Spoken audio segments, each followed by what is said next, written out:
Screen पर जे advance 2014 के सवाल को ध्यान से देखिए।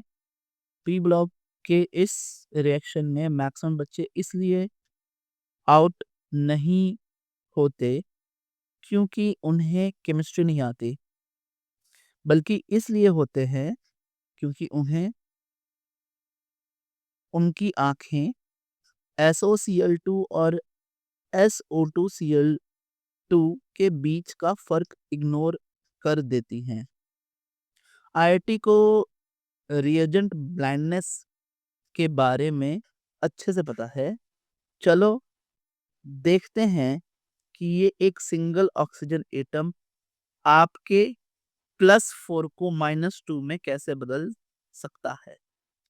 तो ध्यान दें, अभी जैसे क्या है ना कि अगर मान लें यहाँ कह रहा है, एक बार क्वेश्चन को रीड कर लेता हूँ मैं। The product formed in the reaction of SOCl2 with white phosphorus is. So the reaction will be P4 plus SOCl2 हमें देता है PCl3 plus SO2 plus H2Cl2। अब इसे हम बैलेंस कर लेते हैं। यहाँ 8 लिख देते हैं, यहाँ 4, यहाँ भी 4 और यहाँ 2। ये बैलेंस हो गया स्टूडेंट्स।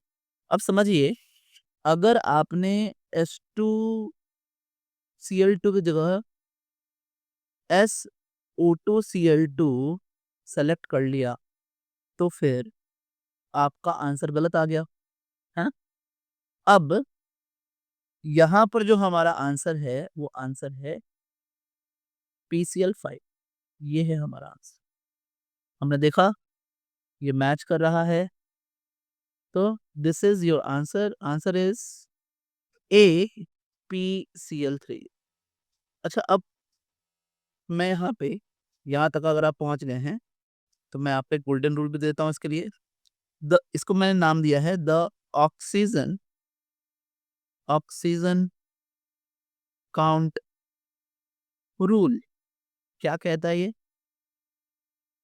नेवर रस पास्ट द रिएजेंट, है ना? नेवर रस past the reagent when white phosphorus reacts with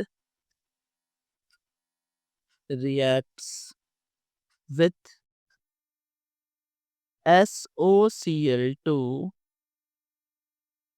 yields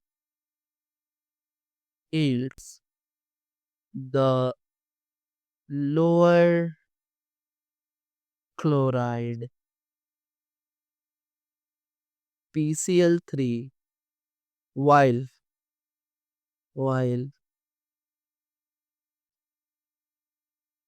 SO2Cl2 pushes